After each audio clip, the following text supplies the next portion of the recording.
सतगुरु जी मनमुखां दी हालत इंज कथन करते हैं। महला पंजवा। मनमुखां गेरी दोस्ती माया का संबंध। जो मनमुखां दी दोस्ती मित्रता है ਉਹ ਤਾਂ ਕੇਵਲ ਮਾਇਆ ਦਾ ਹੀ ਸੰਬੰਧ ਹੈ। ਭਾਵ ਮਨਮੁਖ ਹਰ ਵਕਤ ਮਾਇਆ ਦੇ ਮੋਹ ਵਿੱਚ ਹੀ ਬੱਝੇ ਰਹਿੰਦੇ ਹਨ। ਇਸੇ ਕਰਕੇ ਜੇ ਕੋਲ ਮਾਇਆ ਹੋਵੇ ਤਾਂ ਹੀ ਮਨਮੁਖਾਂ ਦੇ ਨਾਲ ਪ੍ਰੀਤੀ ਨਿਭ ਸਕਦੀ ਹੈ। ਜੇ ਮਾਇਆ ਨਹੀਂ ਹੈ ਤਾਂ ਸਾਹਿਬ ਫਰਮਾਉਂਦੇ ਨੇ, ਵੇਖਦਿਆਂ ਹੀ ਭੱਜ ਜਾਣ ਕਦੇ ਨਾ ਪਾਇਨ ਬੰਦ। ਜਦੋਂ ਪੁਰਖ ਨਿਰਤਨ ਹੋ ਜਾਂਦਾ ਹੈ ਅਤੇ ਆ ਕੇ ਦੁੱਖ ਘੇਰ ਲੈਂਦੇ ਨੇ, ਤਦੋਂ ਮਨਮੁਖ ਵੇਖਦਿਆਂ ਹੀ ਝੱਟ ਪਰੇ ਦੌੜ ਜਾਂਦੇ ਨੇ ਅਤੇ ਕਦਾਚਿਤ ਵੀ ਸੰਤੋਖ ਨਹੀਂ ਪਾਉਂਦੇ। ਭਾਵ ਇਹ ਵੀ ਨਹੀਂ ਵਿਚਾਰਦੇ ਕਿ ਇਸ ਪਾਸੋਂ ਪਹਿਲੋਂ ਬਹੁਤ ਧਨ ਖਾਧਾ ਹੈ, ਹੁਣ ਇਸ ਦਾ ਸਾਥ ਨਾ ਛੱਡੀਏ, ਜਾਂ ਕਦੇ ਵੀ ਉਸ ਦੇ ਦੁੱਖ ਦਾ ਰੋਕਾ ਨਹੀਂ ਪਾਉਂਦੇ। ਜਿਚਰ ਪਹਿਨਣ ਖਾਵਣੇ ਤਿਚਰ ਰੱਖਣ ਗੰਢ।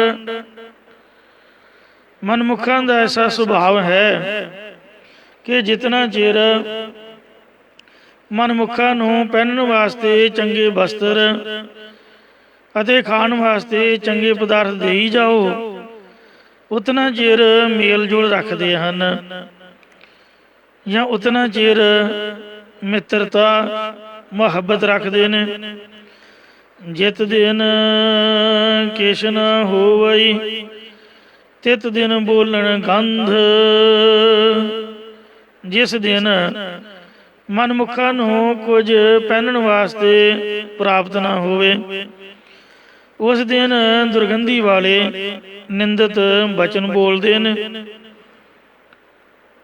ਮਤਲਬ ਖਾਣ ਪੀਣ ਪਹਿਨਣ ਦੇ ਨਾਲ ਹੀ ਉਹਨਾਂ ਦਾ ਮਿਲ ਵਰਤਨ ਹੈ। ਜੇ ਖਾਣ ਪੀਣ ਪਹਿਨ ਨਹੀਂ ਮਿਲੇਗਾ ਤਾਂ ਉਹ ਆਪਦੀ ਦੋਸਤੀ ਮਿੱਤਰਤਾ ਤੋੜ ਕੇ ਪਰੇ ਹੋ ਜਾਣਗੇ। ਇੱਕ ਵਾਰ ਸੰਤ ਗਿਆਨੀ ਸੁੰਦਰ ਸਿੰਘ ਜੀ ਦੇ ਪਾਸ ਰਾਵਲਪਿੰਡੀ ਦਾ ਇੱਕ ਬੂਟਾ ਸਿੰਘ ਆਇਆ। ਉਸਨੇ ਆਪਣੀ ਹੱਡਬੀਤੀ ਮਹਾਂਪੁਰਖਾਂ ਨੂੰ ਸੁਣਾਈ। ਉਸਨੇ ਕਿਹਾ ਕਿ ਹੇ ਮਹਾਂਪੁਰਖੋ, ਮੈਂ ਆਪਣੇ ਸੰਬੰਧੀਆਂ ਨਾਲ ਬਹੁਤ ਪ੍ਰੇਮ ਕੀਤਾ। ਉਹਨਾਂ ਦੇ ਸਿਰ ਉੱਪਰ 40,000 ਕਰਜ਼ਾ ਸੀ, ਜੋ ਸਾਰਾ ਮੈਂ ਲਾਹੁਣਾ ਕੀਤਾ, ਜਿਸ ਕਰਕੇ ਮੈਂ ਆਪ ਗਰੀਬ ਹੋ ਗਿਆ ਤੇ ਉਹ ਸਾਰੇ ਸੰਬੰਧੀ ਮੇਰੇ ਵੱਲੋਂ ਮੂੰਹ ਮੋੜ ਗਏ। ਮੈਂ ਉਹਨਾਂ ਕੋਲੋਂ ਮਦਦ ਲੈਣ ਹੀ ਗਿਆ ਤਾਂ ਉਹਨਾਂ ਨੇ ਮੇਰੇ ਸਰੀਰ 'ਤੇ ਲਿਆ ਹੋਇਆ ਕੰਬਲ ਵੀ ਲੁਹਾ ਲਿਆ। ਫਿਰ ਮੈਂ ਨੌਕਰੀ ਕੀਤੀ ਤੇ ਮੇਰੇ ਪਾਸ ਦੁਬਾਰਾ ਬਹੁਤ ਪੈਸੇ ਆ ਗਏ ਸਨ, ਜਿਸ ਤੋਂ ਸੰਬੰਧੀ ਫਿਰ ਮੇਰੇ ਪਾਸ ਆਉਣ ਲੱਗ ਪਏ। ਪਰ ਮੈਂ ਉਸ ਪੈਸੇ ਨਾਲ ਧਰਮਸ਼ਾਲਾ ਬਣਵਾ ਦਿੱਤੀਆਂ, ਜਿਸ ਕਰਕੇ ਉਹ ਫਿਰ ਮੇਰੇ ਵੱਲੋਂ ਹਟ ਗਏ। ਮੈਂ ਜਾਣ ਲਿਆ ਕਿ ਜਿੰਨਾ ਚਿਰ ਮੇਰੇ ਪਾਸ ਰੁਪਈਏ ਸਨ, ਉਤਨਾ ਚਿਰ ਤੱਕ ਮੇਰੇ ਤਰਲੇ ਮਿੰਨਤਾਂ ਕਰਦੇ ਸਨ। ਜਿਸ ਦਿਨ ਮੇਰੇ ਪਾਸ ਕੁਝ ਨਹੀਂ ਰਿਹਾ, ਤਦੋਂ ਸਾਰੇ ਸਾਥ ਛੱਡ ਗਏ ਹਨ। ਇਸੇ ਪ੍ਰਕਾਰ ਮਹਾਂਪੁਰਖ ਸੰਤ ਗਿਆਨੀ ਗੁਰਬਚਨ ਸਿੰਘ ਤਿੰਨਾਂ ਨੂੰ, ਜੋ ਲੰਗੀਆਂ ਨੇ ਪੁਰਾਣਾ ਪਿੰਡ ਹੈ ਬਾਘੇ ਪੁਰਾਣੇ ਦੇ ਨਜ਼ਦੀਕ, ਬਾਘਾ ਪੁਰਾਣਾ ਮੁਦਕੀ ਰੋਡ 'ਤੇ ਹੈ, ਉੱਥੋਂ ਦੀ ਸੰਗਤ ਨੇ ਬੇਨਤੀ ਕੀਤੀ ਕਿ ਕੋਈ ਸਿੰਘ ਗੁਰੂ ਘਰ ਦੀ ਸੇਵਾ ਲਈ ਸਾਨੂੰ ਦਿਓ। ਮਹਾਂਪੁਰਖਾਂ ਨੇ ਸੰਤ ਗਿਆਨੀ ਪ੍ਰਤਾਪ ਸਿੰਘ ਜੀ ਖਾਲਸਾ ਜੀ ਦੀ ਡਿਊਟੀ ਲਾਈ, ਜਿਨ੍ਹਾਂ ਨੇ ਸਾਰੀ ਉਮਰ ਬੜੀ ਸ਼ਰਧਾ ਸੰਯੁਕਤ ਪਿਆਰ ਦੇ ਨਾਲ, ਸਮਝ ਲਓ ਕਿ ਨਿਸ਼ਕਾਮ ਸੇਵਾ ਹੀ ਗੁਰਦੁਆਰੇ ਨਿਭਾਈ ਹੈ। ਜੋ ਕੁਛ ਵੀ ਤਿਲਫੁਲ ਹੁੰਦਾ ਸਭ ਲੁਟਾ ਦਿੰਦੇ, ਆਏ ਗਏ ਨੂੰ ਲੰਗਰ ਛਕਾ ਦਿੰਦੇ, ਕਥਾ ਕੀਰਤਨ ਸਾਲ ਬਾਅਦ ਪ੍ਰੋਗਰਾਮ ਕਰਾਉਂਦੇ, ਸੰਤ ਕਰਤਾਰ ਸਿੰਘ ਜੀ ਦੀ ਪ੍ਰੇਮੀ ਜੀ ਦੀ ਬਰਸੀ ਮਨਾਉਂਦੇ, ਆਪਦਾ ਘਰ ਵੀ ਨਹੀਂ ਬਣਾਇਆ। ਇਉਂ ਗਰੀਬੀ ਦਾਵੇ ਦੇ ਵਿੱਚ इथों तक कि जो जद्दी जमीन जायदाद पैली बनना सीगा 10 किले पैली वो गहने रख के किसी शाहूकार दे पास ते रिश्तेदारां दा घर भरदे रहे। मतलब रिश्तेदार उन्हां मिठे मूँह नाल कहना संत जी सानू पैसे दिओ, ते शाहूकार नूं आड़तीए नूं कहना भी दे दे भाई इनू 20,000 दे दे 40,000। उन्हें कहना संत जी मैं तो तुहानू जानदा, मैं नहीं इन्हां नूं जानदा, आपदे पैली की रजिस्ट्री मेरे को रख जाओ, जिन्ने कहो पैसे मैं दई जाना। महापुरख उन्होंने दवाई गए तो वो लैके खाई गए। मोड़ने किन्ने सन? जदों काफ़ी करजा चढ़ गया तो तिन्हां दे भुजंगी बड़े सियाणे भाई साधु सिंह, भाई दलजीत सिंह, उन्होंने महापुरख बाबा ठाकुर सिंह साहब जी के पास आके सलाह मशवरा किया। कहते बाबा जी करजा तो हुण बहुत ज़्यादा चढ़ गया कि वाधा वाधा वध जाएगा, हुण की करिए? साडी बेनती है तुसी संत जी नूं बुलाओ, साडे पिता जी नूं प्यार दे नाल मनाओ कि करजा उतार दिओ। सो 10 दी 10 किले पैली हुई विक गई। पर उपकार हित पैसे किन्ने देने सन? किसी नहीं मोड़े। लैन नूं मूँह होर हुंदा, देण नूं किन्ना देने ने? पर रब राखा उन्हां महापुरखां दी साधु बिरती वेख के संगत ने तखत दमदमा साहिब वाले पावन स्थान दे बठिंडे तो साबू की तलवंडी जांदियां रस्ते दे विच दमदमा साहिब तो 2-4 किलोमीटर उरले पासे सड़क के उपर जमीन लैके बड़ा सुंदर स्थान बना दिता। अजे भी गुरु घर वो भावें चल बसे ने, लंघिया ने पुराने भी उन्हां दे साहिबजादियां दी सेवा भुजंगी सेवा निभा रहे ने। दमदमा साहिब वाले स्थान दे भी संगत ने लहरां बहरां कीतियां। वाहिगुरू की कृपा हुई। भाई दलजीत सिंह साधु सिंह तिन्हां नूं अमेरिका दे विच गुरु घर की सेवा शैटल मिली हुई है। तो गुरु महाराज ने बहुत कुछ दिता, पैली बन्ना भी, कारोबार भी, सब कुछ महाराज ने बख्श दिता। क्यों रब दा मदद करदा, पर दुनिया तो कोई आस नहीं रखनी चाहिए। मैं तो यह समझदा पहली गल तो किसी की मदद करो ना पैसे दिओ ना, क्योंकि बुखार जरूर चढ़ाना, लड़ाई जरूर करनी है। जब तुसी मंगोगे राजनीति ये कहती है भी पैसे देने होण किसी दे चारे पौड़ चुक के पै जाओ, वो मत्थे ते मार के डंगरा वांग उन्होंने जख्मी कर दिओ। कहण तो भाव झगड़ा कर दिओ, मैं कोई भुलिया होया, मैं देऊँगा नहीं, तू मेरे घर ही आ गया, तेनों हौसला नहीं, अज दे देंगे भलके दे देंगे। वो अगला सोचता भी जरूर लड़ाई करनी, छड्डो खेड़ा। सो पहली गल तो पैसे देने की मदद ना करो, पर जे दे देते ने फिर भुल जाओ, इसे विच ही सुख है। आपदा बाणी पढ़ो, नितनेम करो, रब दा दिता जान के अगे परोपकार कर दिता तो कर दिता।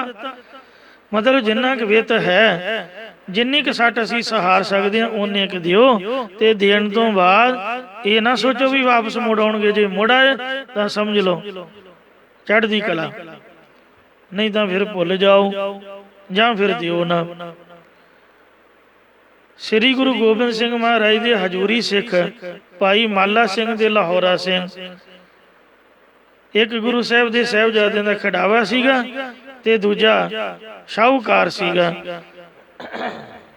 महाराज दे खिडावे ने शाहूकार सिख पासों 100 रुपया उधारा लिया, एक साल लंघ गया देण दा ना ही ना ले।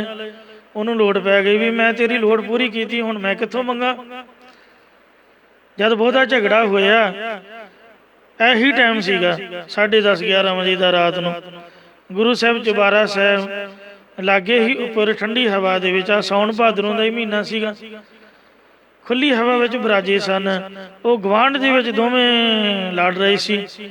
वो कहे मैनू पैसे दे, वो कहंदे मैं दे दियांगा, तू काला क्यों पैना, जा मैं नहीं दिंदा फिर तू की करेगा। कहंदे तेरा मेरा लेखा दरगाह च होगा। तो गुरु घर का सेवादार से कहन लगा कि लेखा कोई ना पुछई जां गुर बख्शन दा। ਗੁਰੂ ਸਾਹਿਬ ਨੇ ਉੱਪਰੋਂ ਆਵਾਜ਼ ਦਿੱਤੀ, ਕਹਿੰਦੇ ਸਿੱਖਾ ਗੁਰ ਬਖਸ਼ਣ ਦਾ ਪਾਠ ਨਹੀਂ ਹੈ, ਹਰ ਬਖਸ਼ਣ ਦਾ ਪਾਠ ਹੈ। ਮੈਂ ਭਲਾ ਤੈਨੂੰ ਕਿਉਂ ਬਖਸ਼ੂੰਗਾ ਬਈ? ਚੋਰ ਕੀ ਹਾਮਾ ਭਰੇ ਨਾ ਕੋਏ, ਚੋਰ ਕੀਆ ਚੰਗਾ ਕਿਉਂ ਹੋਏ। ਸੁਣ ਮਨ ਅੰਧੇ ਕੁੱਤੇ ਕੂੜਿਆਰ, ਇਹ ਮਨ ਅੰਨਿਆ ਝੂਠਿਆ, ਤੂੰ ਆਪ ਦੇ ਝੂਠ ਵਾਸਤੇ ਫਰੇ ਵਾਸਤੇ ਗੁਰੂ ਨੂੰ ਵਿੱਚ ਪਾ ਰਿਹਾ। ਮੈਂ ਤਾਂ ਨਹੀਂ ਤੇਰੀ ਹਾਮੀ ਭਰੂੰਗਾ। ਕੂੜ ਬੋਲ ਮੁਰਦਾਰ ਖਾਏ, ਅਵਰੀ ਨੂੰ ਸਮਝਾਵਣ ਜਾਏ, ਮੁੱਠਾ ਆਪ ਮੁਹਾਏ ਸਾਥੇ ਨਾਨਕ ਐਸਾ ਆਗੂ ਜਾਪੈ। ਇਸ ਲਈ ਮਹਾਰਾਜ ਨੇ ਸਵੇਰੇ ਬੁਲਾਇਆ ਦੋਵਾਂ ਨੂੰ, ਆਖਿਆ ਵੀ ਤੂੰ ਬੰਦਾ ਬਣ ਗਏ, ਜਿਸ ਤਰ੍ਹਾਂ ਪੈਸੇ ਲਏ ਉਸ ਤਰ੍ਹਾਂ ਵਾਪਸ ਕਰ ਜੇ। ਕਹਿੰਦਾ ਜੀ 7 ਵਜਨ। ਗੁਰੂ ਸਾਹਿਬ ਨੇ ਕਹਿ ਕੇ ਉਹਦਾ 100 ਰੁਪਇਆ ਵਾਪਸ ਕਰਾਇਆ ਸੀਗਾ। ਤੋ ਇਸ ਲਈ ਜਿਸ ਮੂੰਹ ਨਾਲ ਲਈਏ ਉਸੇ ਮੂੰਹ ਦੇ ਨਾਲ ਹੀ ਪਿਆਰ ਨਾਲ ਸਗੋਂ ਦੇਣੇ ਚਾਹੀਦੇ ਨੇ। ਪਰ ਮਨਮੁੱਖਾਂ ਦੀ ਇਹੋ ਜਿਹੀ ਹਾਲਤ ਨਹੀਂ ਹੈ। ਉਹ ਤਾਂ ਪਾਤਸ਼ਾਹ ਜੀ ਕਥਨ ਕਰਦੇ ਨੇ ਕਿ ਮਨਮੁੱਖਾਂ ਕੇਰੀ ਦੋਸਤੀ, ਮਾਇਆ ਕਾ ਸੰਬੰਧ।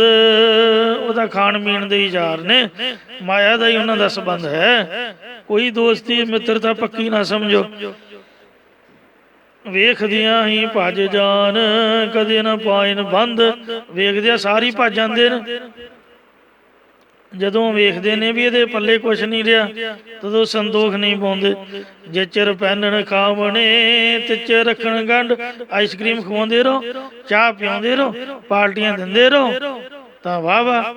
ਜਦੋਂ ਵੇਖਿਆ ਵੀ ਇਹਦੇ ਕੋਲ ਤਾਂ ਖਵਾਉਣ ਲਈ ਕੁਛ ਵੀ ਨਹੀਂ ਹੈ, ਉਦੋਂ ਪਰੇ ਹੋ ਜਾਂਦੇ ਨੇ। ਪਹਿਨਣ ਖਾਣ ਦਾ ਹੀ ਗੰਢ ਹੈ, ਮਿੱਤਰਤਾ ਮੁਹੱਬਤ ਹੈ। ਜਿਤ ਦਿਨ ਕਿਛ ਨਾ ਹੋਵਈ, ਤਿਤ ਦਿਨ ਬੋਲਣ ਗੰਧ। ਜਿਸ ਦਿਨ ਮਨਮੁੱਖਾਂ ਨੂੰ ਕੁਝ ਖਾਣ ਪੀਣ ਪਹਿਨਣ ਲਈ ਪ੍ਰਾਪਤ ਨਾ ਹੋਵੇ, ਉਸ ਦਿਨ ਦੁਰਗੰਧੀ ਵਾਲੇ ਨਿੰਦਿਤ ਬਚਨ ਬੋਲਦੇ ਹਨ। ਜੀਅ ਕੀ ਸਾਰ ਨ ਜਾਣਨੀ, ਮਨਮੁਖ ਅਗਿਆਨੀ ਅੰਧ। ਮਨਮੁਖ ਅਗਿਆਨ ਦੇ ਅੰਨੇ ਕੀਤੇ ਹੋਏ ਨੇ। ਇਸ ਕਰਕੇ ਆਪਣੇ ਮਿੱਤਰ ਦੇ ਹਿਰਦੇ ਦੀ ਖਬਰ ਹੀ ਨਹੀਂ ਜਾਣਦੇ ਕਿ ਉਹ ਕਿੰਨਾ ਪ੍ਰੇਮ ਕਰਦਾ ਹੈ, ਜਾਂ ਆਪਣੇ ਹਿਰਦੇ ਦੀ ਖਬਰ ਹੀ ਨਹੀਂ ਜਾਣਦੇ। ਕੂੜਾ ਗੰਢ ਨਾ ਚੱਲਈ, ਚਿੱਕੜ ਪੱਥਰ ਬੰਦ। ਝੂਠਾ ਮੇਲ ਜੋੜ ਪ੍ਰੇਮ ਹਮੇਸ਼ਾ ਨਹੀਂ ਚੱਲਦਾ ਹੁੰਦਾ। ਜਿਵੇਂ ਗਾਰਾ ਲਾ ਕੇ ਪੱਥਰ ਦਾ ਬੰਨ ਪਾਇਆ ਹੋਇਆ ਥੋੜਾ ਚਿਰ ਹੀ ਰਹਿੰਦਾ ਹੈ, ਭਾਵ ਪਾਣੀ ਦੇ ਆਉਣ ਨਾਲ ਗਾਰਾ ਵਿੱਚੋਂ ਵਿੱਚ ਹੀ ਖਰ ਜਾਂਦਾ ਹੈ ਅਤੇ ਪੱਥਰ ਰੁੜ ਕੇ ਵੱਖੋ ਵੱਖਰੇ ਹੋ ਜਾਂਦੇ ਨੇ। ਇਉਂ ਮਨਮੁੱਖਾਂ ਦਾ ਪਦਾਰਥਾਂ ਦੇ ਨਾਲ ਮੋਹ ਕਰਨਾ ਚਿੱਕੜ ਦੀ ਤਰ੍ਹਾਂ ਹੈ।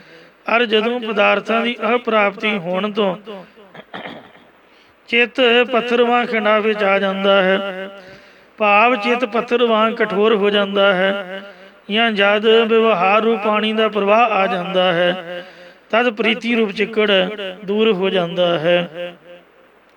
ਅੰਧੇ ਆਪਣਾ ਜਾਣਨੀ, ਅੰਧੇ ਅਗਿਆਨੀ ਮਨਮੁਖ ਆਪਣੇ ਆਪ ਨੂੰ ਜਾਂ ਸਵੈ ਸਰੂਪ ਨੂੰ ਨਹੀਂ ਜਾਣਦੇ।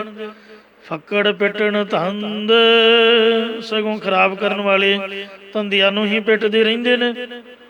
ਝੂਠੇ ਮੋਹੇ ਲਪਟਾਇਆ, ਝੂਠੇ ਮਿਥਿਆ ਪਦਾਰਥਾਂ ਜਾਂ ਸੰਬੰਧੀਆਂ ਦੇ ਮੋਹ ਦੇ ਵਿੱਚ ਫਸਿਆ ਹੋਇਆ ਮਨਮੁੱਖਾਂ ਦੀ ਹਉ ਹਉ ਕਰਤ ਬੇਹੰਦ। ਫਸੇ ਹੋਏ ਮਨਮੁੱਖਾਂ ਦੀ ਮੈਂ ਕਰਦਿਆਂ ਹੀ ਉਮਰ ਬਤੀਤ ਹੋ ਜਾਂਦੀ ਹੈ।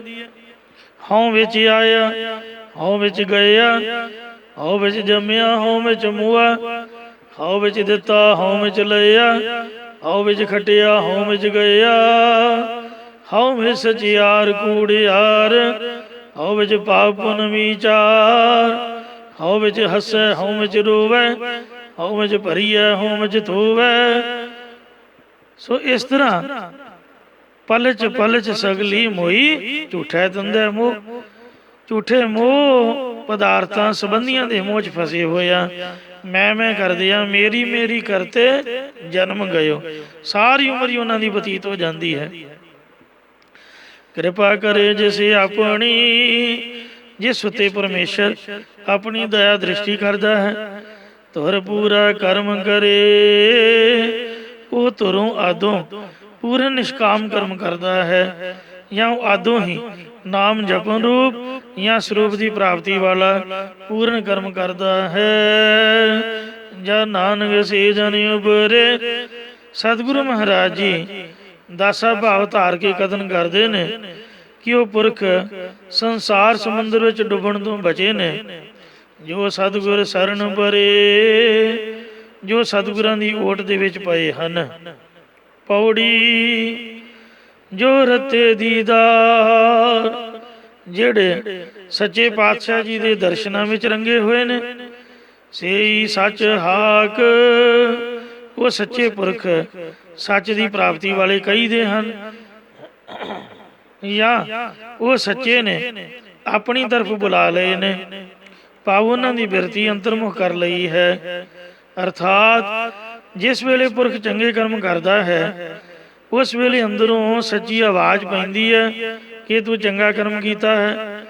ਅਤੇ ਜਿਸ ਵੇਲੇ ਪੁਰਖ ਭੈੜੇ ਕਰਮ ਕਰਦਾ ਹੈ ਉਸ ਵੇਲੇ ਵੀ ਅੰਦਰੋਂ ਸੱਚੀ ਆਵਾਜ਼ ਆਉਂਦੀ ਹੈ ਕਿ ਤੂੰ ਭੈੜਾ ਕਰਮ ਕੀਤਾ ਹੈ, ਤੇਰੀ ਪਰਲੋਕ ਦੇ ਵਿੱਚ ਭੈੜੀ ਦੁਰਦਸ਼ਾ ਹੋਵੇਗੀ। ਇਉਂ ਮੰਦ ਕਰਮ ਕਰਨ ਵਾਲਾ ਪੁਰਖ ਫਿਰ ਵੀ ਭੈੜੇ ਕਰਮ ਵੱਲੋਂ ਹਟਦਾ ਨਹੀਂ ਹੈ। ਆਤਮਾ ਅੰਦਰੋਂ ਆਵਾਜ਼ ਦਿੰਦੀ ਹੈ ਪਰ ਬੰਦਾ ਉਹਨੂੰ ਸੁਣਦਾ ਨਹੀਂ ਹੈ, ਜਾਂ ਸੁਣ ਕੇ ਅਣਸੁਣੀ ਕਰ ਦਿੰਦਾ ਹੈ। ਮਹਾਰਾਜ ਨੇ ਆਖਿਆ ਹੈ, ਜਾਗ ਲੇਹੋ ਰੇ ਮਨ ਜਾਗ ਲੇਹੋ, ਕਹਾਂ ਗਾਫਲ ਸੋਇਆ। ਜੋ ਤਨ ਉਪਜਿਆ ਸੰਗ ਹੀ, ਸੋ ਵੀ ਸੰਗ ਨਾ ਹੋਇਆ। ਇਹਨੇ ਕੰਨਾਂ ਘੇਸ ਮਾਰੀ ਹੋਈ ਹੈ, ਗਾਫਲਤਾਈ ਦੀ ਨੀਂਦ ਸੁੱਤਾ ਪਿਆ, ਜਿਹਨੂੰ ਕਹਿੰਦੇ ਘੋਗਲ ਕੰਨਾ ਬਣਿਆ ਹੋਇਆ ਹੈ। ਸੁਣਦਾ ਵੀ ਹੈ ਤੇ ਸੁਣੀ ਅਣਸੁਣੀ ਕਰ ਰਿਹਾ ਹੈ। ਜਿਨੀ ਜਾਤਾ ਖਸਮ, ਜਿਨ੍ਹਾਂ ਨੇ ਗੁਰਾਂ ਦੁਆਰਾ ਮਾਲਕ ਪਰਮੇਸ਼ਰ ਦੇ ਸਰੂਪ ਨੂੰ ਜਾਣ ਲਿਆ ਹੈ। ਕਿਉਂ ਲੱਭੈ ਤਿਨਾ ਖਾਕ, ਤਿਨਾਂ ਗੁਰਮੁਖਾਂ ਦੇ ਚਰਨਾਂ ਦੀ ਧੂੜ ਕਿਵੇਂ ਲੱਭੇ ਪ੍ਰਾਪਤ ਹੋਵੇ ਭਾਈ। ਭਾਵ ਗੁਰਮੁਖ ਜਨਾਂ ਦੇ ਚਰਨਾਂ ਦੀ ਧੂੜੀ ਦੁਰਲੱਭ ਹੈ। ਭਾਈ ਗੁਰਦਾਸ ਜੀ ਨੇ ਲਿਖਿਆ, ਮੇਰੀ ਕੱਲੋਂ ਮੌਜੜਾ ਗੁਰਸਿੱਖ ਹੰਡਾਂਦੇ। ਮੌਜੜਾ ਮੈਨੂੰ ਪਤਾ ਨਹੀਂ ਸੀ ਹੁੰਦਾ ਵੀ ਇਹਦੇ ਅਰਥ ਕੀ ਨੇ। ਜਦ ਵਾਚਿਆ ਤਾਂ ਇਹ ਪਤਾ ਚੱਲਿਆ ਕਿ ਆਪਾਂ ਚਰਨ ਦਾਸੀ ਪਾਉਂਦੇ ਆ। ਇੱਕ ਹਵਾਈ ਚੱਪਲ ਹੁੰਦੀ ਆ, ਇੱਕ ਜੁੱਤੀ ਹੁੰਦੀ ਆ, ਇੱਕ ਹੁੰਦੇ ਨੇ ਮੌਜੇ। ਮੌਜੇ ਜਿਹਨੂੰ ਖੁੱਸਾ ਵੀ ਕਹਿੰਦੇ ਨੇ, ਖੁੱਲੇ ਆਲਾ ਕਿਸਮ ਦੇ ਰਾਜੇ ਮਹਾਰਾਜਿਆਂ ਦੇ ਜਿਹੜੇ ਜੁੱਤੇ ਹੁੰਦੇ ਨੇ। ਭਾਈ ਸਾਹਿਬ ਕਹਿੰਦੇ ਵੀ ਮੇਰੇ ਸਰੀਰ ਦੇ ਚਮੜੇ ਦੇ ਗੁਰਸਿੱਖਾਂ ਦੇ ਮੌਜੜੇ ਬਣ, ਉਹ ਮੌਜੇ ਪਾ ਕੇ ਹੰਡਾਉਣ, ਇੰਨੀ ਨਿਮਰਤਾ ਦਿਖਾਉਂਦੇ ਨੇ। ਜਿਨੀ ਜਾਤਾ ਖਸਮ ਕਿਉਂ ਲੱਭੈ ਤਨਾ ਖਾਕ, ਅੰਤਰ ਜਾਮੇ ਪੁਰਖ ਵਿਧਾਤੇ, ਸਰਧਾ ਮਨ ਕੀ ਪੂਰੇ, ਨਾਨਕ ਦਾਸ ਇਹ ਸੁਖ ਮੰਗੈ, ਮੋਕੋ ਕਰ ਸੰਤਨ ਕੀ ਤੂਰੇ। ਮਨ ਮੈਲਾ ਵੇਕਾਰ, ਜਿਹੜਾ ਮਨ ਜਿਹੜਾ ਚਿੱਤ ਵਿਕਾਰਾਂ ਨੇ ਮੈਲਾ ਕੀਤਾ ਹੋਇਆ ਹੈ। ਹੋਵੇ ਸੰਗ ਪਾਕ, ਉਹ ਗੁਰਮੁਖਾਂ ਦੀ ਸੰਗਤ ਕਰਕੇ ਪਵਿੱਤਰ ਹੋ ਜਾਂਦਾ ਹੈ। ਭਾਵ ਵਿਕਾਰ ਮਿਟ ਜਾਂਦੇ ਹਨ। ਅਤੇ ਦਿਸੈ ਸੱਚਾ ਮਹਿਲ, ਉਹਨਾਂ ਗੁਰਮੁਖਾਂ ਦੀ ਸੰਗਤ ਕਰਕੇ ਸੱਚਾ ਸਰੂਪ ਤੁਰਿਆ ਪਦ ਰੂਪੀ ਮਹਲ ਦਿਸ ਆਉਂਦਾ ਹੈ। ਅਤੇ ਖੁੱਲ੍ਹੈ ਭਰਮ ਤਾਕ, ਅੰਦਰੋਂ ਭਰਮ ਰੂਪੀ ਦਰਵਾਜ਼ਾ ਖੁੱਲ੍ਹ ਜਾਂਦਾ ਹੈ। ਜਾਂ ਭਰਮ ਕਾਰਨ ਬੰਦ ਹੋਇਆ ਪੰਜਾਂ ਕੋਸ਼ਾਂ ਰੂਪੀ ਦਰਵਾਜ਼ਾ ਖੁੱਲ੍ਹ ਜਾਂਦਾ ਹੈ। ਜਿਸੇ ਦਿਖਾਲੇ ਮਹਿਲ, ਜਿਸਨੂੰ ਗੁਰਾਂ ਦੁਆਰਾ ਪਰਮੇਸ਼ਰ ਤੁਰਿਆ ਪਦ ਜਾਂ ਆਪਣਾ ਸਰੂਪ ਰੂਪੀ ਮਹਲ ਅੰਦਰੋਂ ਪ੍ਰਗਟ ਕਰਕੇ ਦਿਖਾ ਦਿੰਦਾ ਹੈ।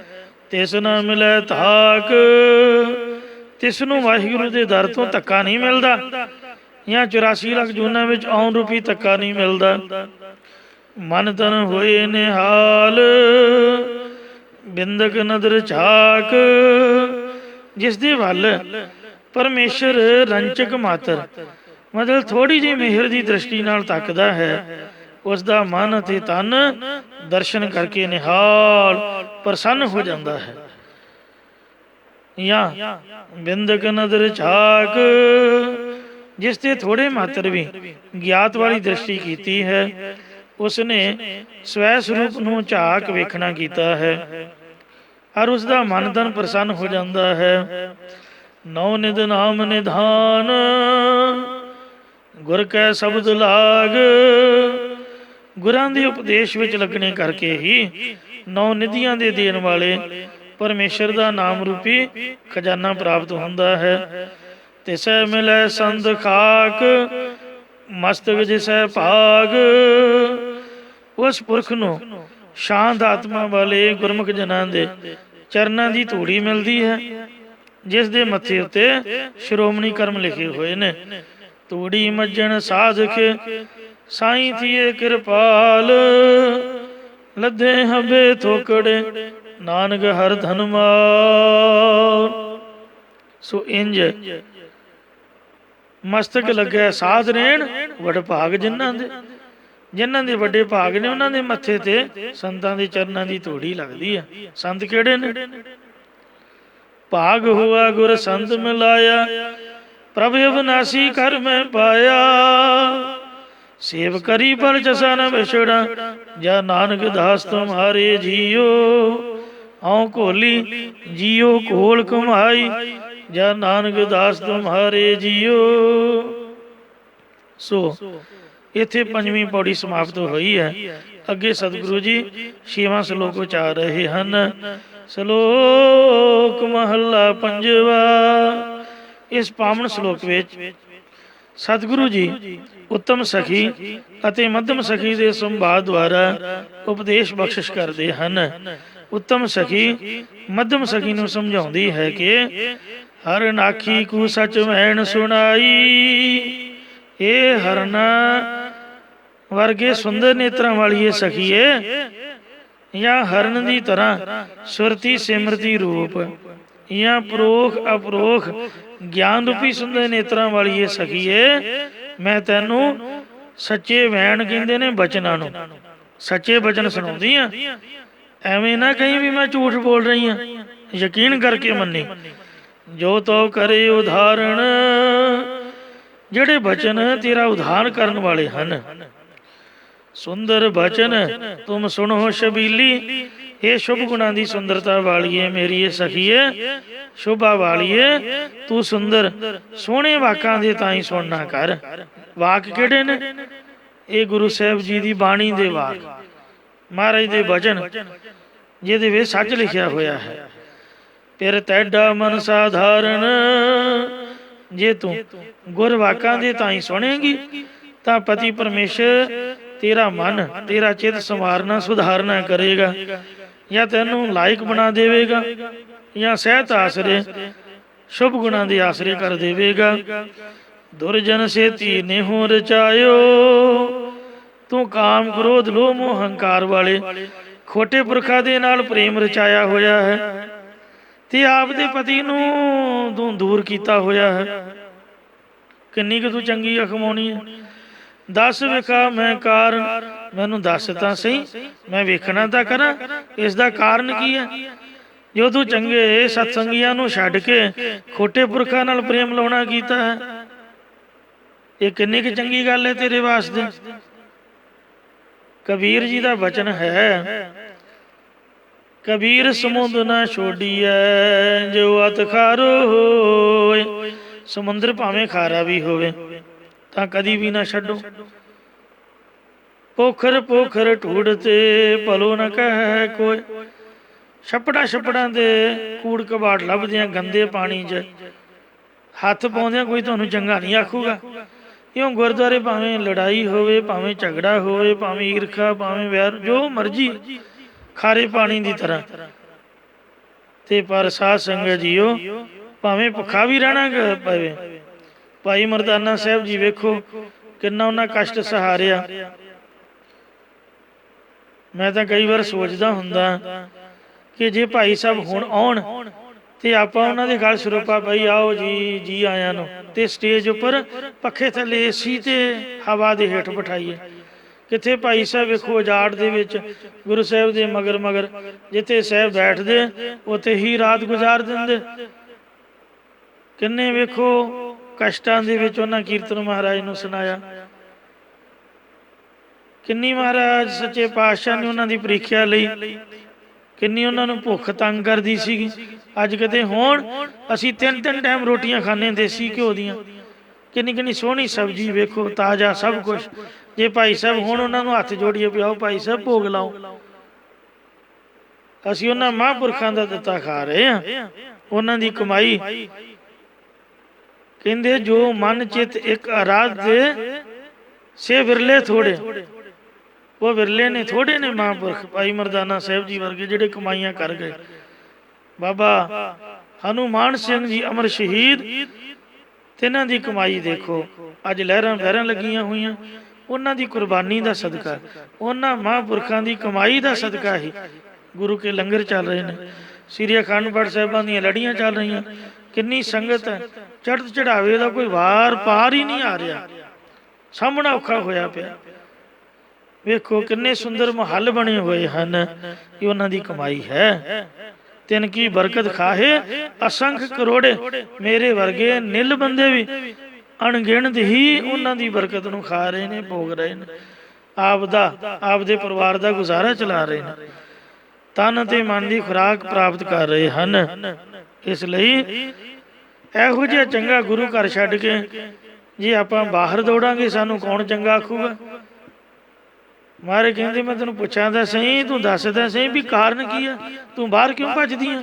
ਬਗਾਨੇ ਬੰਦੇ ਆ ਕੇ ਤਾਂ ਗੁਰੂ ਘਰ ਆ ਕੇ ਵੇਖੋ ਸ਼ਰਨ ਲੈਂਦੇ ਨੇ। ਬਾਬਾ ਬੰਦਾ ਸਿੰਘ ਬਹਾਦਰ ਕੋਈ ਸਿੱਖ ਥੋੜੋ ਸੀਗਾ, ਮਾਧੋ ਦਾਸ ਬੈਰਾਗੀ ਸੀਗਾ, ਪਰ ਉਹਨੇ ਗੁਰੂ ਮਹਾਰਾਜ ਦੇ ਚਰਨਾਂ 'ਚ ਹਾਜ਼ਰ ਹੋ ਕੇ ਇਹੋ ਜਿਹੀ ਸੇਵਾ ਕੀਤੀ ਜੋ ਅਸੀਂ ਸਿੱਖ ਕਰ ਨਹੀਂ ਸਕਦੇ।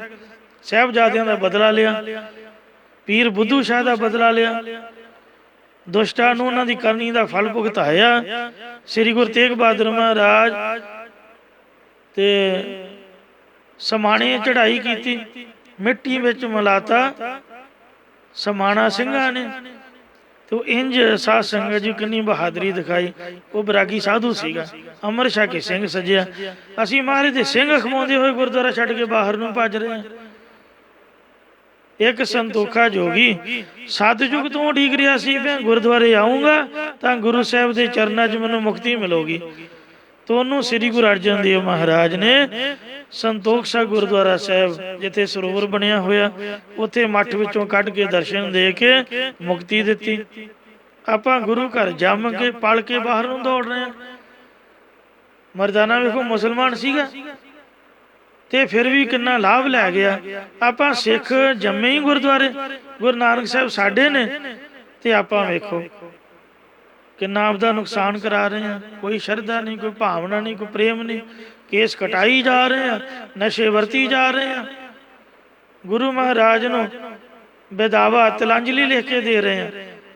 ਉਹਨਾਂ ਸਿੰਘਾਂ ਨੇ ਤਾਂ ਬੇਦਾਵਾ ਲਿਖਿਆ ਨਹੀਂ, ਪਰ ਜੋ ਰਾਜਨੀਤਿਕ ਬੰਦਿਆਂ ਨੇ ਲਿਖਿਆ ਉਹ ਮੁਕਤਸਰ ਦੇ ਵਿੱਚ ਸ਼ਹੀਦੀ ਪਾ ਕੇ ਤੇ ਟੁੱਟੀ ਗੰਢਵਾ ਕੇ ਸੁੱਖ ਦਾ ਸਾਹ ਲਿਆ, ਸ਼ਹੀਦੀਆਂ ਪ੍ਰਾਪਤ ਕਰ ਗਏ।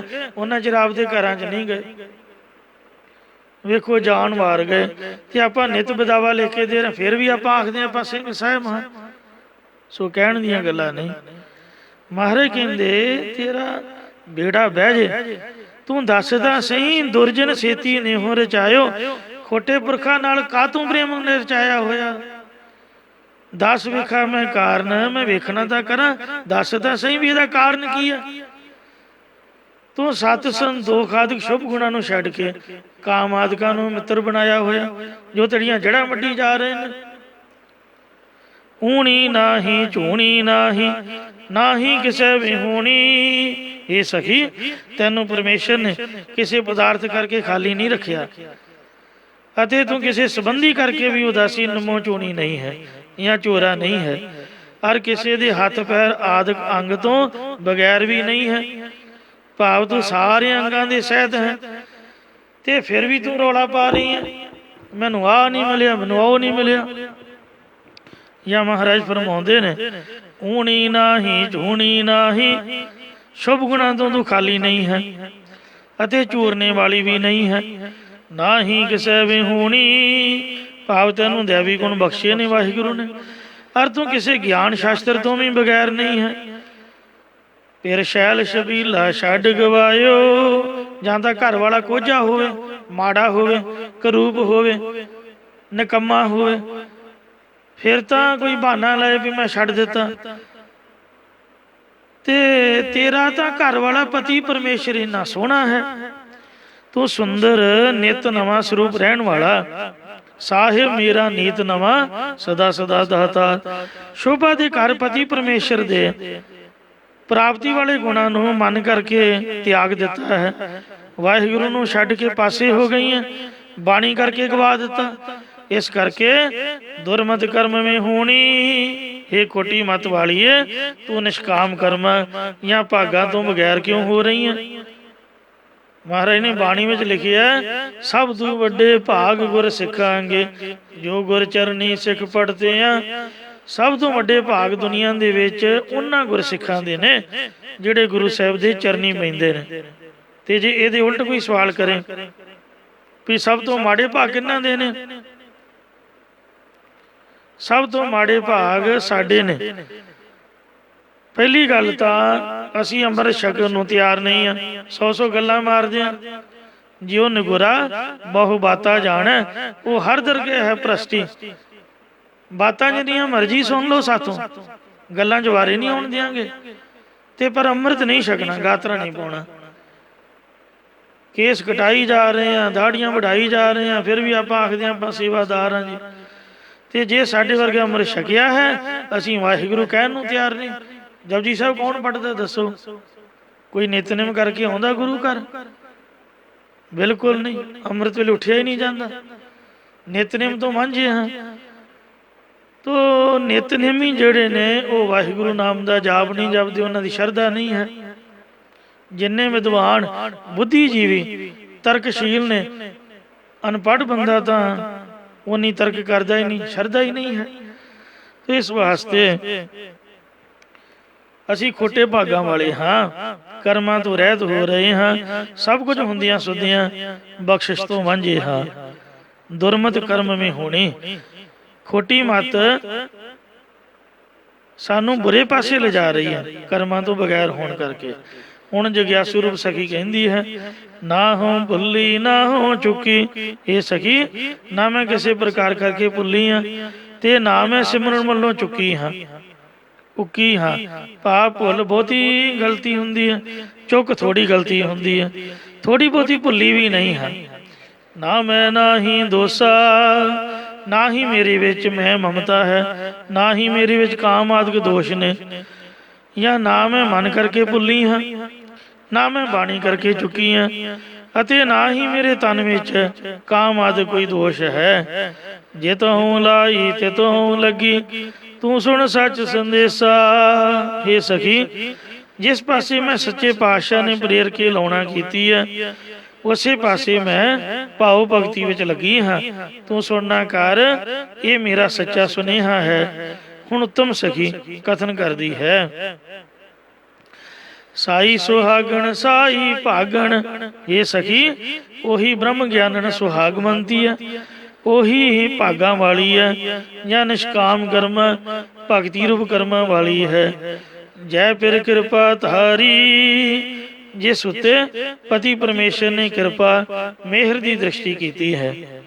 ਫਿਰ ਯੌਗਣ ਦਿਸ ਕੇ ਸਭ ਗਵਾਏ, ਪਤੀ ਪਰਮੇਸ਼ਰ ਨੇ ਤਿਸ ਦੇ ਸਾਰੇ ਕਾਮ ਆਦਿਕ ਗੁਣਾ ਗਵਾ ਦਿੱਤੇ ਹਨ, ਅਤੇ ਗੱਲ ਛੇਤੀ ਲਾਏ ਸਵਾਰੀ।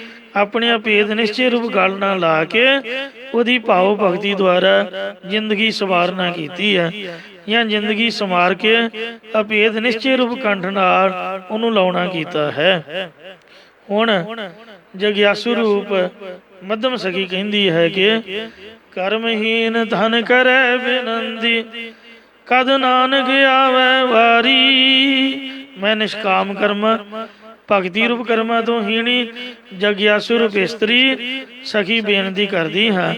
ਸਤਿਗੁਰੂ ਮਹਾਰਾਜ ਕਥਨ ਕਰਦੇ ਨੇ ਕਿ ਹੇ ਪਤੀ ਪਰਮੇਸ਼ਰ, ਤੇਰੇ ਭਜਨ ਸਿਮਰਨ ਵਿੱਚ ਜੁੜ ਕੇ ਤੇਰੀ ਪ੍ਰਾਪਤੀ ਕਰਨ ਦੀ ਮੇਰੀ ਕਾਦਾ ਵਾਰੀ ਆਵੇਗੀ। ਭਾ ਮੇਰੀ ਪ੍ਰਾਪਤੀ ਦੀ ਵਾਰੀ ਮਨੁੱਖਾ ਜਨਮ, ਬਾਲਕ ਬਚਪਨ ਜਾਂ ਬਿਰਧ ਅਵਸਥਾ ਵਿੱਚ ਆਵੇਗੀ। ਸਭ ਸੁਹਾਗਣ ਮਾਣ ਰਲੀਆਂ, ਇਕ ਦੇਵੋ ਰਾਤ ਮੁਰਾਰੀ। हे ਪਤੀ ਪਰਮੇਸ਼ਰ, ਸਾਰੀਆਂ ਬ੍ਰਹਮ ਗਿਆਨ ਦੀ ਪ੍ਰਾਪਤੀ ਵਾਲੀਆਂ ਸੁਹਾਗਵੰਤੀਆਂ ਤੇਰੀ ਪ੍ਰਾਪਤੀ ਦੀਆਂ ਆਪਸ ਵਿੱਚ ਮਿਲ ਕੇ ਖੁਸ਼ੀਆਂ ਮਾਣਦੀਆਂ ਨੇ। ਇਸ ਲਈ हे ਮੁਰਾਰੀ ਪਰਮੇਸ਼ਰ, ਮੈਨੂੰ ਵੀ ਇੱਕ ਰਾਤ ਦੇ, ਉਮਰਾ ਰੂਪੀ ਰਾਤ ਮੈਨੂੰ ਵੀ ਬਖਸ਼ਣਾ ਕਰ। ਮਹੱਲਾ ਪੰਜਵਾ।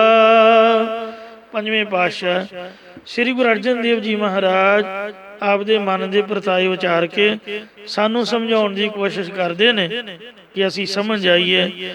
ਕਾਹੇ ਮਨ ਤੂੰ ਡੋਲਤਾ। ਸਤਿਗੁਰੂ ਜੀ ਦਾ ਮਨ ਤਾਂ ਭਲਾ ਕੀ ਡੋਲਣਾ, ਗੁਰੂ ਤਾਂ ਪਰਮੇਸ਼ਰ ਹੈ, ਉਹ ਸਾਨੂੰ ਸਮਝਾ ਰਹੇ ਨੇ ਜਾਂ ਅਸੀਂ ਆਪਦੇ ਮਨ ਨੂੰ ਸਮਝਾਈਏ। ਹੇ ਮੇਰੇ ਮਨਾ, ਤੂੰ ਕਾਹਦੇ ਵਾਸਤੇ ਡੋਲਦਾ ਫਿਰਦਾ? ਮੜੀਆਂ ਮਸਾਣਾਂ ਵਿੱਚ ਦੀਵੇ ਜਗਾਉਂਦਾ ਫਿਰਦਾ, ਜੋਗੀਆਂ ਦੇ ਮੱਠਾਂ ਦੇ, ਪੀਰਾਂ ਦੀਆਂ ਕਬਰਾਂ ਦੇ, ਕੋਈ ਲੱਖ ਦਾਤਾ, ਕੋਈ ਲਾਲਾਂ ਵਾਲਾ ਪੀਰ। ਇਹ ਕੋਈ ਸਿੱਖ ਦਾ ਕੰਮ ਥੋੜੋ ਆ। ਫਿਰ ਆਪਾਂ ਕਹਿੰਦੇ ਆ ਵੀ ਆਪਾਂ ਮਾੜੇ ਕਿਧਰੋਂ, ਅਸੀਂ ਵੀ ਤਾਂ ਸਿੱਖ ਆ। ਡੋਲਦੇ ਹੋਰ ਪਾਸੇ ਫਿਰਦੇ ਆ। ਗੁਰੂ ਦੇ ਸਿੱਖ ਦਾ ਤਾਂ ਇਹ ਜੀਵਨ ਹੈ, ਡਿੱਗੈ ਨਾ ਡੋਲੈ, ਦ੍ਰਿੜ ਕਰ ਰਹੇ ਹੋ ਪੂਰਨ ਹੋਏ ਤ੍ਰਿਪਤਾਨੀ। ਨਾ ਵਿਸ਼ਿਆਂ 'ਚ ਡਿੱਗਦਾ, ਨਾ ਵਿਕਾਰਾਂ 'ਚ ਡੋਲਦਾ, ਕਿਸੇ ਹੋਰ ਪਾਸੇ ਨਹੀਂ ਜਾਂਦਾ, ਪਰ ਤੂੰ ਡੋਲਦਾ ਫਿਰਦਾ ਹੈ। ਹਰ ਮਨਸਾ ਪੂਰਨ ਹਾਰ। ਹਰੀ ਪਰਮੇਸ਼ਰ ਹੀ ਉਹ ਤੇਰੀਆਂ ਸਾਰੀਆਂ ਇਛਾਵਾਂ ਪੂਰੀਆਂ ਕਰਨੇ ਵਾਲਾ ਹੈ। ਇਸ ਲਈ ਇੱਕ ਚਿੱਤ ਹੋ ਕੇ ਉਸ ਦੇ ਨਾਲ ਜੁੜਨਾ ਕਰ। ਜਿਹੜਾ ਧਨਾਸਰੀ ਮਹੱਲਾ ਚੌਥਾ। ਇੱਛਾ ਪੂਰਕ ਸਰਬ ਸੁਖ ਦਾਤਾ ਹਰ, ਜਾ ਕੈ ਵਸ ਹੈ ਕਾਮ ਧੇਨਾ। ਸੋ ਐਸਾ ਹਰ ਧਿਆਈਐ ਮੇਰੇ ਜੀਅੜ, ਤਾਂ ਸਰਬ ਸੁਖ ਪਾਵ ਹੈ ਮੇਰੇ ਮਨਾ। ਸਾਰੀਆਂ ਇੱਛਾ ਹੁੰਦੀਆਂ ਨੇ ਵੱਡੀਆਂ, ਦੀਰਘ ਕਾਲ ਦੀਆਂ, ਤੇ ਮਨਸਾ ਹੁੰਦੀ ਹੈ ਛਿਨ ਕਾਲ ਦੀ। ਸਭ ਪੂਰੀਆਂ ਕਰਨ ਨੂੰ ਸਮਰੱਥ ਹੈ। ਇੱਛਾ ਮਨ ਕੀ ਪੂਰੀ ਹੈ, ਜਪੀਏ ਸੁਖ ਸਾਗਰ। ਜੇ ਸੁੱਖਾਂ ਦੇ ਸਮੁੰਦਰ ਨੂੰ, ਵਾਹਿਗੁਰੂ ਨੂੰ ਤੂੰ ਜਪੇਗਾ, ਤੇਰੇ ਸਾਰੇ ਮਨ ਦੀਆਂ ਇੱਛਾ ਪੂਰੀਆਂ ਹੋ ਜਾਣਗੀਆਂ। ਇਉਂ ਮਹਾਰਾਜ ਫਰਮਾਉਂਦੇ ਨੇ, ਸਤਿਗੁਰੂ ਪੁਰਖ ਧਿਆਏ ਤੂੰ ਸੱਚੇ ਗੁਰੂ ਨੂੰ ਪੂਰਨ ਅੰਤਰਜਾਮੀ ਜਾਣ ਕੇ ਧਿਆ ਕਰ, ਬਿਰਤੀ ਦੁਆਰਾ ਧਿਆਉਣਾ ਕਰ। ਜਾਂ ਸਤਿਗੁਰਾਂ ਦੁਆਰਾ ਅਕਾਲ ਪੁਰਖ ਨੂੰ ਧਿਆਉਣਾ ਕਰ। ਸਭ ਦੁੱਖ ਵਿਸਾਰਨ ਹਾਰ, ਜੋ ਸਾਰੇ ਦੁੱਖਾਂ ਨੂੰ ਵਿਸਰਜਨ ਕਰਨੇ ਵਾਲਾ, ਵਿਦਾ ਕਰਨੇ ਵਾਲਾ ਹੈ। ਦੁੱਖ ਭੰਜਨ ਤੇਰਾ ਨਾਮ ਜੀ, ਦੁੱਖ ਭੰਜਨ ਤੇਰਾ ਨਾਮ। ਆਠ ਪਹਿਰਿਆ ਰਦੀਐ ਪੂਰਨ ਸਤਿਗੁਰ ਗਿਆਨ। ਸਾਰੇ ਦੁੱਖਾਂ ਨੂੰ ਨਾਸ਼ ਕਰਨੇ ਵਾਲਾ ਸਤਿਗੁਰ ਪੂਰੈ ਸੇਵਿਆ, ਦੁੱਖਾਂ ਕਾ ਹੋਏ ਨਾਸ। ਨਾਨਕ ਨਾਮ ਅਰਾਧਿਆ, ਕਾਰਜ ਆਵੈ ਰਾਸ। ਸੋ ਇਸ ਲਈ ਹਰ ਨਾਮ ਆਰਾਧ ਮਨ। ਇਹ ਮੇਰਿਆ ਮਨ, ਤੂੰ ਹਰੀ ਪਰਮੇਸ਼ਰ ਦੇ ਨਾਮ ਨੂੰ ਭਾਵਨਾ ਦੇ ਨਾਲ ਯਾਦ ਕਰਿਆ ਕਰ, ਤਾਂ ਸਭ ਕਿਲ ਵਿਖ ਜਾਏ ਵਿਕਾਰ। ਤਾਂ ਸਾਰੇ ਤੇਰੇ ਭਾਵ ਤੇ ਕਾਮ ਆਦਿਕ ਵਿਕਾਰ ਚਲੇ ਜਾਣਗੇ। ਜਿਨ ਕੋ ਪੂਰਬ ਲਿਖਿਆ, ਜਿਨ੍ਹਾਂ ਦੇ ਪੂਰਬਲੇ ਨਿਸ਼ਕਾਮ ਕਰਮਾਂ ਦੇ ਸਦਕਾ ਅੰਤःਕਰਨ ਰੂਪ ਮੱਥੇ ਤੇ ਪ੍ਰਭੂ ਪ੍ਰਾਪਤੀ ਦਾ ਲੇਖ ਲਿਖਿਆ ਹੋਇਆ ਹੈ। ਤਿਨ ਰੰਗ ਲੱਗਾ ਨਿਰੰਕਾਰ। ਤਿਨਾਂ ਦਾ ਨਿਰੰਕਾਰ ਪਰਮੇਸ਼ਰ ਨਾਲ ਪ੍ਰੇਮ ਲੱਗਿਆ ਹੋਇਆ ਹੈ। ਪੂਰਬ ਕਰਮ ਅੰਕੁਰ ਜਬ ਪ੍ਰਗਟ, ਪੇਟਿਓ ਪੁਰਖ ਰਸਿਕ ਬੈਰਾਗੀ। ਮਿਟਿਓ ਅੰਧੇਰ ਮਿਲਤ ਹਰ ਨਾਨਕ, ਜਨਮ ਜਨਮ ਕੀ ਸੋਈ ਜਾਗੀ। ਐਸੀ ਗੁਰੂ ਦੀ ਬਖਸ਼ਿਸ਼ ਹੈ। ਉਨੀ ਛੱਡਿਆ ਮਾਇਆ ਸੁਆਵੜਾ। ਉਹਨਾਂ ਪੁਰਖਾਂ ਨੇ ਮਾਇਆ ਪ੍ਰਾਪਤੀ ਦਾ ਸਵਾਦ ਪ੍ਰਯੋਜਨ ਤਿਆਗ ਦਿੱਤਾ ਹੈ। ਤਨ ਸੰਜਿਆ ਨਾਮ ਅਪਾਰ। ਔਰ ਆਪਣੇ ਹਿਰਦੇ ਵਿੱਚ ਬੇਅੰਤ ਪਰਮੇਸ਼ਰ ਦਾ ਨਾਮ ਰੂਪੀ ਧਨ ਇਕੱਤਰ ਕੀਤਾ ਹੈ। ਅਸਲੀ ਧਨ ਇਹੀ ਹੈ। ਹਰੇਕ ਕੰਮ ਮਾਇਆ ਦੇ ਪ੍ਰਯੋਜਨ ਵਾਸਤੇ ਨਹੀਂ ਕਰੀਦਾ। ਜਿਵੇਂ ਵਕੀਲਾਂ ਤੇ ਡਾਕਟਰਾਂ ਨੇ ਲੁੱਟ ਮਚਾਈ ਹੋਈ ਹੈ, ਉਹ ਕੰਸਲਟੈਂਟ ਦੀ ਹੀ ਫੀਸ ਲੈਂਦੇ ਨੇ।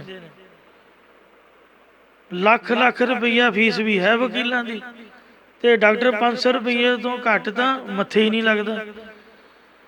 ਦਵਾਈ ਨੇ ਪਤਾ ਨਹੀਂ ਆਰਾਮ ਦੇਣਾ ਜਾਂ ਨਹੀਂ ਦੇਣਾ, ਰੱਬ ਹੀ ਫਨਾ ਹੈ। ਮੱਥੇ ਲੱਗਦਿਆਂ ਸਾਰੀ ਫਿਰ ਹਜ਼ਾਰਾਂ ਦੇ ਟੈਕਸਟ ਲਿਖ ਦੇਣੇ। ਇਹ ਨਹੀਂ ਵੇਖਣਾ ਬੰਦਾ ਗਰੀਬ ਹੈ।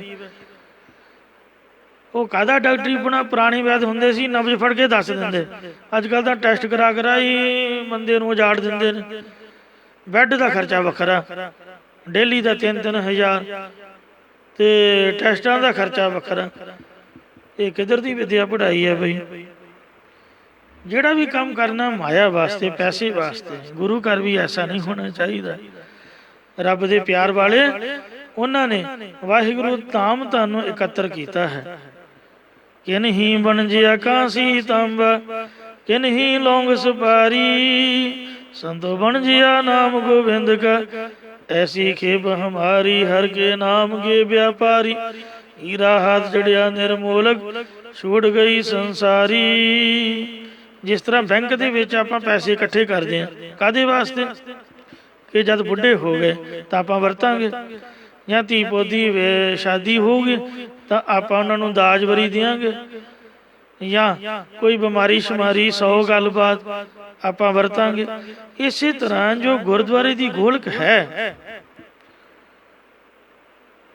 ਇਹਦੇ ਵਿੱਚ ਕਿਸੇ ਦੁਨਿਆਵੀ ਪੁਰਖ ਦਾ ਧਿਆਨ ਨਹੀਂ ਹੋਣਾ ਚਾਹੀਦਾ। ਇਹ ਕੇਵਲ ਪੈਸੇ ਇਕੱਠੇ ਵਾਸਤੇ ਨਹੀਂ, ਇਹ ਤਾਂ ਮਹਾਰਾਜ ਦੀ ਪੂਜਾ ਹੈ। ਇੱਕ ਸਮਝ ਲਓ ਬੈਂਕ ਦਾ ਅਕਾਊਂਟ ਹੈ, ਜਿੰਨੇ ਵਿੱਚ ਰੁਪਈਆ ਪਾਤਾ, ਉਹ 10 ਰੁਪਈਏ ਭਾਵੇਂ ਅੱਜ ਹੀ ਲੈ ਲੈ, ਤੇ 100 ਰੁਪਈਏ ਭਾਵੇਂ ਜਦੋਂ ਮਰਜ਼ੀ ਲੈ ਲੈ, ਇਹ ਵੱਧ ਹੀ ਜਾਂਦੇ ਨੇ।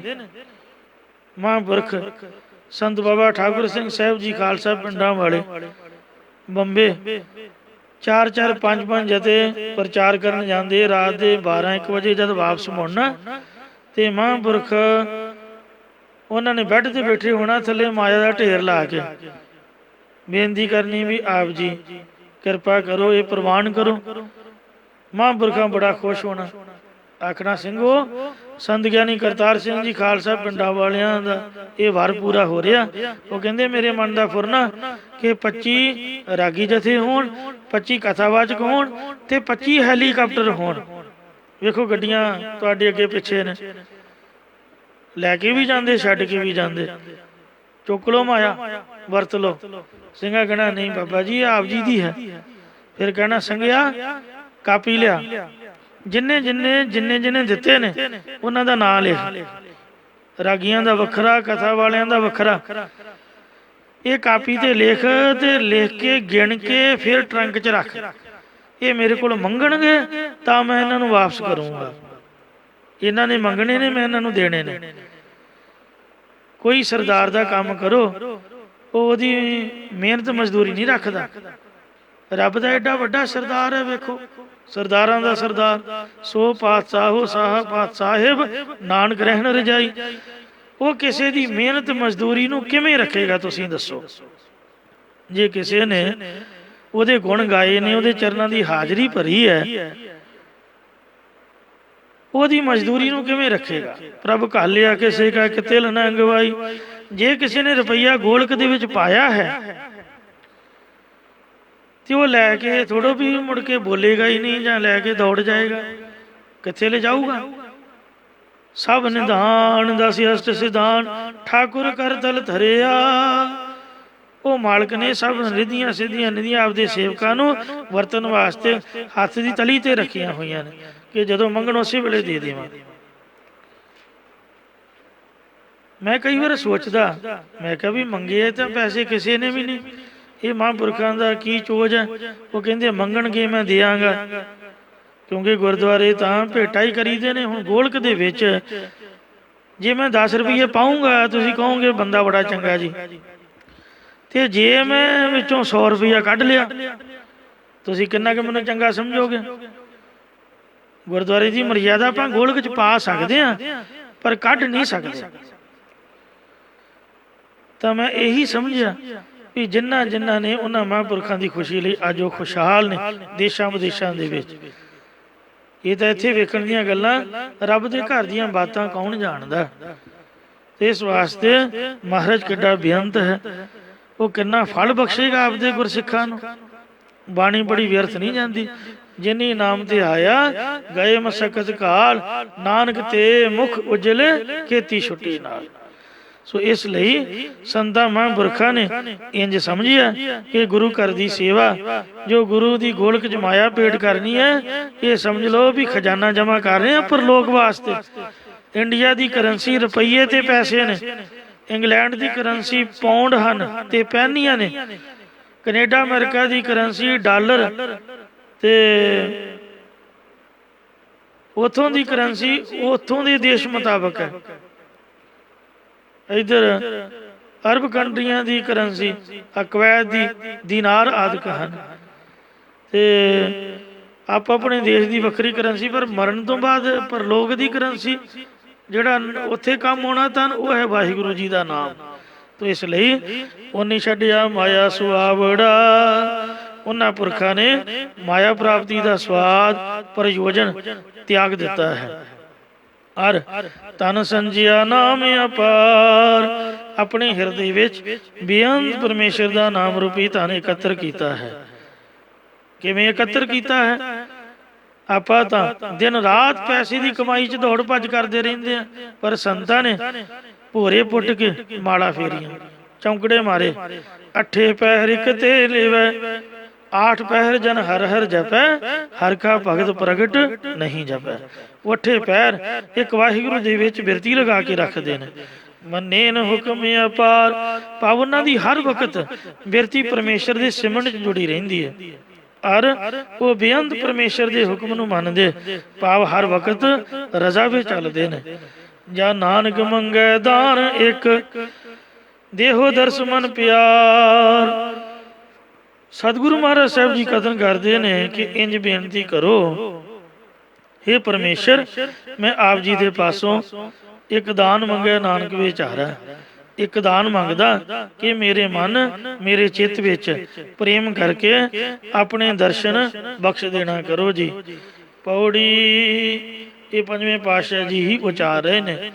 ਜਿਸ ਤੂੰ ਆਵੇ ਚਿੱਤ ਤਿਸ ਨੂੰ ਸਦਾ ਸੁਖ, ਹੇ ਪਰਮੇਸ਼ਰ, ਜਿਸ ਨੂੰ ਤੂੰ ਯਾਦ ਚੇਤੀ ਆਉਂਦਾ ਹੈ, ਤਿਸ ਨੂੰ ਹਮੇਸ਼ਾ ਰਹਿਣ ਵਾਲਾ ਆਤਮਿਕ ਆਨੰਦ ਪ੍ਰਾਪਤ ਹੋ ਜਾਂਦਾ ਹੈ।